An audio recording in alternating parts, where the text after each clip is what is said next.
justement donner la parole aux consommateurs. Et c'est assez délicat à traiter, hein, ne serait-ce que sur les réseaux sociaux. Il y a eu un gros travail de la part des marques de luxe pour justement prendre la parole et donner la parole aux consommateurs. Je pense que les grands crus bordelais sont confrontés à cette problématique, mais 10 ans plus tard, en fait, aujourd'hui. C'est un vrai parti pris et de toute façon, ils n'ont pas le choix. Parce que maintenant, la communication se fait comme ça. Les internautes consommateurs le savent, ont été éduqués comme ça. Ils ont été éduqués avec Internet, éduqués avec les réseaux sociaux. Et ce serait une erreur de penser que ce n'est pas un atout. Je pense que c'est très important de se placer sur ce secteur de communication-là, avec ces médias. Oui. Et il faut simplement avoir la bonne approche et la réflexion stratégique suffisante qui va derrière pour que cette démarche ne soit pas négative. Oui, tout à fait. Alors, je rebondirai sur ce que vous avez dit. J'ai oublié de vous demander, justement, pour vous, en quelques mots, alors me décrire le profil type du consommateur de vin français. En France et après le consommateur étranger.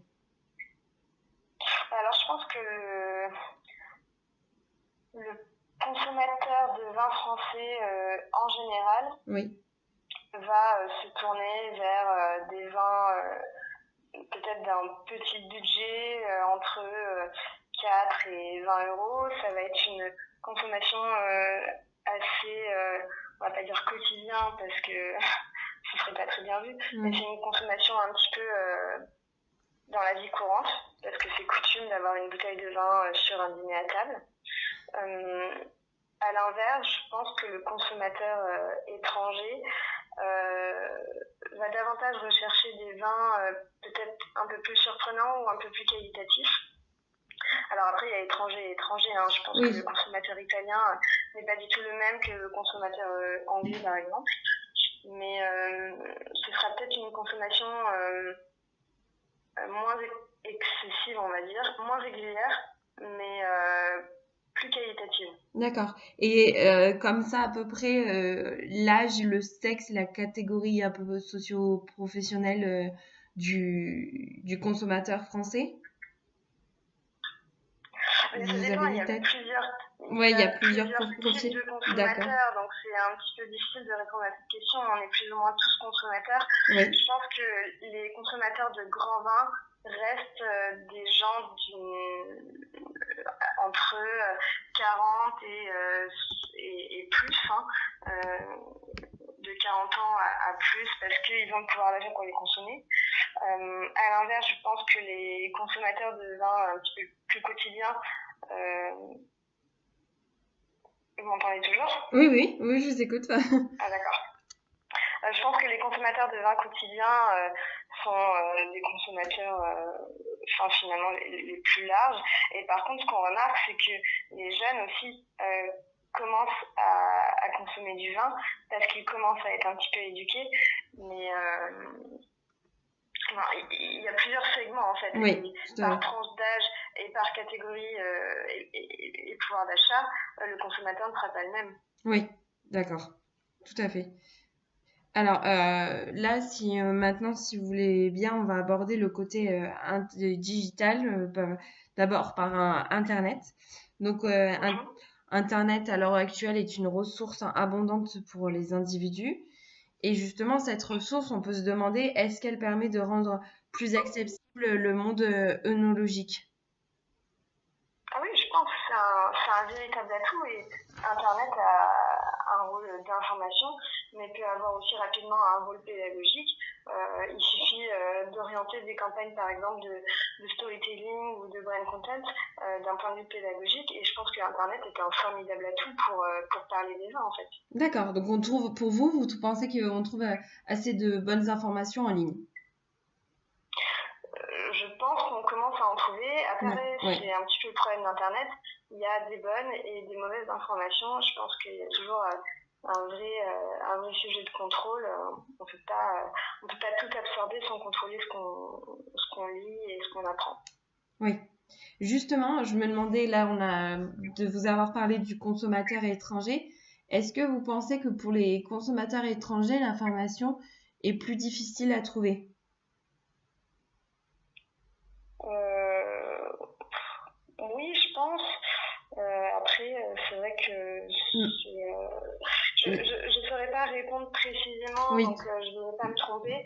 Je pense que l'information est peut-être plus facile à trouver en France parce que on a énormément d'acteurs qui se sont présentés. On a beaucoup de blogueurs sur le vin, etc.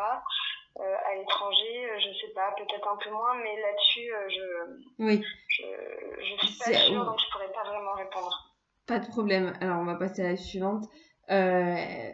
Alors, j'aimerais avoir votre avis sur cette interrogation. Est-ce que les newsletters, les blogs et les actualités sous toutes ces formes de communication intéressent-ils à l'heure actuelle les consommateurs? Oui, je pense. Après, ça dépend aussi des consommateurs. Il y a toujours des consommateurs qui ne sont pas sur le digital, mais ceux-là ne sont pas forcément intéressants à toucher. Oui, je pense que c'est intéressant. Maintenant, il est vrai que la multiplication du nombre de blogueurs, par exemple, est assez importante. Et je pense que les gens ne suivent pas 15 personnes. Je pense qu'il y a un vrai nettoyage autour de l'information. Les gens vont se concentrer sur des personnes qui les touchent vraiment pour les suivre. Mais je pense qu'effectivement, c'est un moyen qui fonctionne bien. Oui. Et alors justement, toujours dans le côté de site internet, est-ce que vous pensez que les amateurs aimeraient-ils plus de fonctionnalités online sur les sites des vins bordelais? Par exemple, alors, oui, je vous en prie. Je pense qu'il y a encore pas mal de choses à faire. Hein. Il y a les sites bordelais. Alors, beaucoup ont été refaits ces 3 dernières années, on va dire. Mais il y a encore certains sites qui datent de 2007, 2008, qui sont des sites même presque toujours en flash et qui auraient besoin d'un sérieux listing. Mais je pense qu'il y a encore des choses à faire, oui. Oui, donc parce que il n'y a pas forcément par exemple des systèmes en ligne pour réserver des visites non touristiques ou même bien faire des achats ou même certains chatons n'ont pas forcément, ne donnent pas l'accès à l'information sur les millésimes. Donc c'est vrai que ça peut être un atout pour les amateurs connectés de trouver d'avoir plus de fonctionnalités. Ah oui, c'est sûr. Alors là, justement, en parlant de ces fonctionnalités, on sait que la particularité de Bordeaux est de travailler quasiment qu'avec les négociants de la place de Bordeaux. Et pensez-vous que les propriétés bordelaises pourront vendre en ligne un jour via leur site internet? Ah oui, je pense. Il y a à mon avis, une certaine réflexion à avoir de la part des propriétés quant à ce système de distribution qui commence à devenir peut-être un petit peu obsolète maintenant. Je pense qu'il serait dommage pour les grands crus de se fossiliser dans justement ce système de distribution avec la place bordelaise et les négociants qui sont exclusifs. Je pense que les propriétés ont aussi beaucoup à gagner à se lancer sur du e-commerce. Nous, par exemple, à Tanner, on a commencé un petit peu même à faire de la vente en direct pour les grands amateurs qui viennent visiter la propriété sur une toute petite sélection de vins. Et c'est des choses qui marchent très bien finalement avec les clients. Et je pense qu'effectivement, il y aura une certaine révolution dans la distribution qui va se faire sur les 10 prochaines années. Tout à fait. Et il y a un renouveau du système à avoir, et même les négociants, je pense, doivent d'ores et déjà se poser des questions quant à les distributions. Oui, tout à fait. Alors justement, je me demandais, donc là maintenant, je veux parler plus particulièrement des réseaux sociaux. Et je voulais savoir que recherche le consommateur français via les réseaux sociaux, comme Team d'information de vin bordelais Alors, je vous cite des exemples comme des explications sur les saveurs lors de dégustation ou des accords mets et vins. Plutôt, ils recherchent le côté terroir et le savoir-faire ou essayer justement à apprendre à déguster. Et même de ces différentes informations que vous trouvez sur les réseaux, est-ce qu'il y en a une qui est plus prédominante pour le consommateur français? Alors, je pense que de manière. Enfin, déjà, les grands crus ne peuvent pas communiquer de la même façon, c'est évident, parce que sinon, on retrouverait toujours des cépages, le vignoble, le terroir. Sauf que, bon, à Bordeaux, on ne peut pas dire que ce soit vraiment la diversité qui trône. On va toujours parler de Cabernet, on va toujours parler de Merlot, peut-être un peu de Cabernet Franc. Je pense que la partie terroir intéresse dans le sens où cette partie doit être traitée de manière spécifique. Si une marque parle du terroir sans forcément raconter une histoire qui lui est propre, finalement, on peut mettre n'importe quel logo sur la partie terroir et on se rend compte que ça marche tout à fait. Je pense que cette information est importante à partir du moment où on la prend en main, où on se l'approprie et où on ne fait pas comme tous les autres. Il y a des très très belles façons de raconter son histoire et je pense qu'il faut juste savoir se différencier, ce qui est une chose très très très importante pour les grands crus aujourd'hui, et c'est peut-être l'un des problèmes majeurs. Les grandes marques de luxe comme Dior, Chanel, Cartier, finalement sont toutes un petit peu pareilles, de la haute couture et de la joaillerie, mais ont toutes un univers de marque bien distinct. Je pense que c'est ce qui manque beaucoup sur les grands crus à Bordeaux notamment aujourd'hui. Donc la partie histoire est très importante à condition qu'elle soit un petit peu spécifique. Après, la partie beaucoup plus pédagogique sur la dégustation, des conseils sur la décantation, le carafage, les accords mets vins, je pense que c'est aussi assez important dans le sens où, comme on disait, la nouvelle cible des consommateurs est plus jeune, moins éduquée, et va avoir besoin d'accompagnement, surtout à partir du moment où elle dépense une certaine somme dans les bouteilles. Je pense qu'il y a un vrai travail d'accompagnement à faire pour que le produit soit parfaitement dégusté et que le consommateur soit aussi rassuré lorsqu'il consomme le produit en fait. Oui, et donc là justement, parce que on le remarque, ce que vous venez de décrire actuellement, de jouer sur les saveurs, d'apprendre à déguster, ça se fait de plus en plus sur les réseaux sociaux des vins australiens et américains. Et j'allais vous demander, en quelques mots, le consommateur international recherche plus ce genre de type, ce genre de contenu sur les réseaux sociaux? Je pense que c'est assez à part égale. Comme on disait, le vin reste un produit assez technique.